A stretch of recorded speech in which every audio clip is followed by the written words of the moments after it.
I want to get a comment from each of my guests about a story on page 8 of the Standard.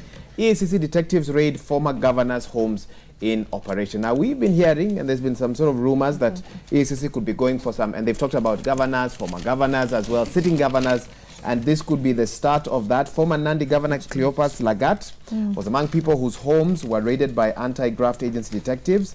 The officers who conducted a major swoop in Nandi County on Monday descended on the former governor's 3 mansions in Nandi, Kapseret, and Elgonview in Eldoret. They are said to have carried away phones, title deeds, bank account details, logbooks, and personal files, among other documents. I want to get a brief comment from each of my guests about this, and of course what this means in terms of, so if there are questions about things that happened 4 or 5 years ago, could we see a case where the EACC now starts going back in time? Because sometimes Kenyans feel that once a year has passed since allegations were made, then that's the end of that particular matter. Honorable Wahome, let me start with you. Okay, there is no time limit for criminal prosecution for offences you committed, because even when we appeal, when we delete a law, the law is still left with some provisions for you being prosecuted under whatever actions you committed, if that was an illegal activity. So I don't think a year, 2, 3 years will prevent prosecution. In fact, the governors who have left the office, who are still serving, and just like any other person, if you look at these investigations at NYS, it can go even to 10 years behind.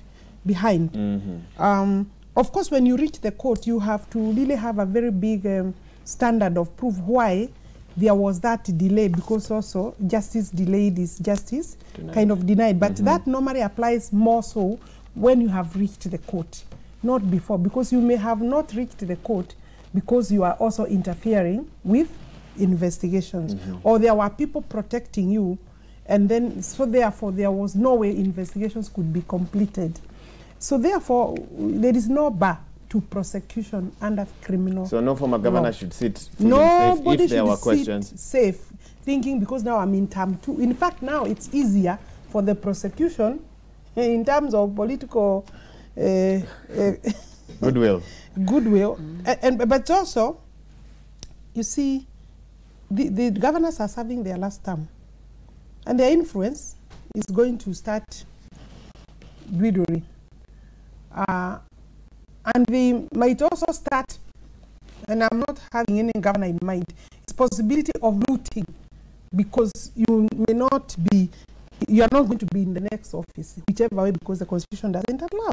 So we also have to be very careful about how this particular budget of this term for those who were elected is being managed. Fair enough. Yes. Joy, come in. One of the things that I would also want to see is the same favor we are generating with NYS is generated for these smaller scandals, because one of the criticisms of devolution is that we devolved plus corruption. And you find that in the county it's even worse, because there is not the public eye may not be looking at what is happening in the county, so you can get away with a lot of misdeeds. But I like what Honorable Alice said, because that's a correct position. There's no limit as to how far back we can investigate criminal offenses, and it doesn't matter. There's no statute of limitation for prosecuting criminal offenses. The thing that I would like to see is what we talked about earlier, having systems in place that ensure that we are bringing good cases to court, so that we don't have all this furor of investigations. So the ex-governor is the former governor is being investigated, 20 of his then sitting and some sitting now MCAs are also being investigated, and then nothing comes out of it. But not just prosecutions, we want to see recovery. We want to see that money coming back, because when you follow the paper trail, if somebody has taken 20 million and then they are prosecuted, some of these fines don't go beyond 2 million. Okay, fine, so you pay the fine and you do a few years. I mean, even me, I would do 2 years in jail to have an 18 million payday that will sort my children out for a little while. We have to make corruption expensive for the people who are found culpable. So follow the money, get the money back. Remember, some of these people are very clever in how they hide the money. It's in trusts, it's in shares, it's in bonds, it's in offshore accounts. Let us become more savvy about how this paper trail is going. And not only that, I am glad that we're not just looking at the big picture cases. When we look at these small cases, that's where most of the people cut their teeth in some of these small cases. If we start seeing more examples of people losing it all because of corruption cases, then there might be the deterrent factor. But the last thing that I also want to put in is the way also as a criminal justice system that we handle corruption matters should have the same vim and vigor that we give to other matters. One of the problems we've had is because of the length of time. Like, for example, I was telling someone, even we was a magistrate sitting there, and I've got all these people who are coming, the charge sheet is, the charges are being read until midnight. Unachoka, before you even start. We have to find a way of breaking it down to bite-sized pieces so the cases move faster.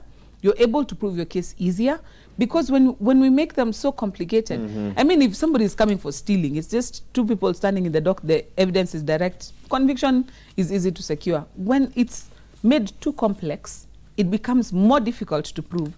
And the person you're expecting to internalize all this is sitting by himself or sitting by herself, chances of it failing also. So let us should we think of a jury system? We don't need a jury system. I don't know why they insist on having everybody on one charge sheet. That's one thing I've never understood. Because if each of you is facing individual charges for your role in this, what's the laziness in just breaking it down, spreading it around 20 magistrates? What's the big deal? Let everybody take a plea by themselves, let them go and have. But this omnibus way of dealing with things, just trying to show that it's, in my opinion, it's setting things up to fail. It could be a public display. Okay. Exactly. Okay. Honorable Wanga. Well, I just want to make 2 points. One, which is a good thing, is that I think EACC realized they're being overtaken by events. They are not, they are not in the scene. You know, things are happening. In fact, they are being asked about their relevance in this whole war. So they have woken up. I'm sure they're happy. They're happy. They must be happy with these headlines this morning. Yeah, I think they're happy. They've hit headlines once again when there were just people who were even starting to talk about disbanding EACC. So I think iyo kuchangamka is a good thing, you know, so so that is good. But secondly, I think the point that governors now realize and must realize that whether you do it now because you think you're now doing your last term, these things will come after you, you know, long after you're gone. So I think that is a good warning shot. Whether you're doing your last term now, just make sure there is prudent use of public resources. Fair so enough. That you're not followed the rest of your life when you've gone into retirement or when you're going to serve other responsibilities. People are still following you for sins committed during your term. But may I make a point as well? Briefly, because we need to we set up our politicians as well. When you get into office, now you're mheshimiwa, you give them all these trappings of power, and it gets to somebody's head. You're sitting next to two mheshimiwa. Yes, you feel as if, no, I'm making a very, and in fact, it's a point to defend them as well. And when you're in office, you kind of feel like, you know, you can get away with anything. And you find some of this, especially if you are a first-time politician and you became a governor, and all of a sudden, all this is at stake. We are setting people up to actually fail. And let me tell you something. As a former, when I was a judicial officer, I was also mheshimiwa. The moment you stop being in office, influence it goes like pop. And all of a sudden you're exposed. If people understood that those trappings of power only last as long as your oath, and once your oath is expended and you're released from office, that there is judgment that waits afterwards, they might actually be more mindful. It should be part of the induction that, you know what, you have these trappings and these responsibilities, but don't forget you're still a citizen. And then, because if you follow former politicians, when they're back home, you realize, by the way, some of them, it affected them very negatively because that tag never leaves you. Even if you do good things afterwards, you always carry the tag with you. So let it be also something that they look at in terms of their own personal name, their own personal brand, and the legacy they leave their children. Interesting thoughts indeed. But Wahira, I know you are closing, but I wanted to say something in a minute. The bail is a constitutional right. And I think that I'm finding it very uncomfortable for the courts to imagine that because of all this public, you know, the public wants justice. It doesn't want people to be thrown into cells and then they are not properly prosecuted and processed. Because the process of a fair trial includes also affording bail, and the court is only supposed to satisfy itself whether the accused will appear for trial as directed by the court. So I'm not feeling comfortable. You're not very comfortable with the because fact that we don't want to also cause some other impunity within our courts.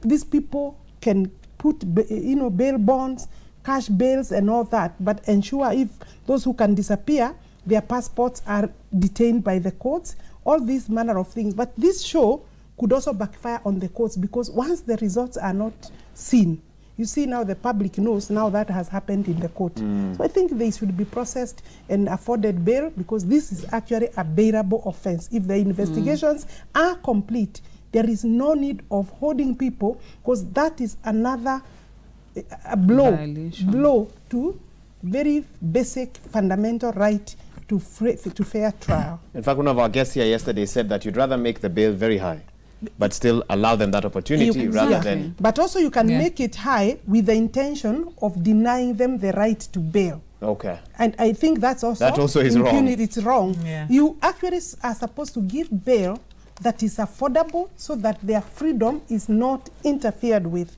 Indeed, the court can just look at you and decide Gladys Wanga is the honorable member of parliament for Homa Bay.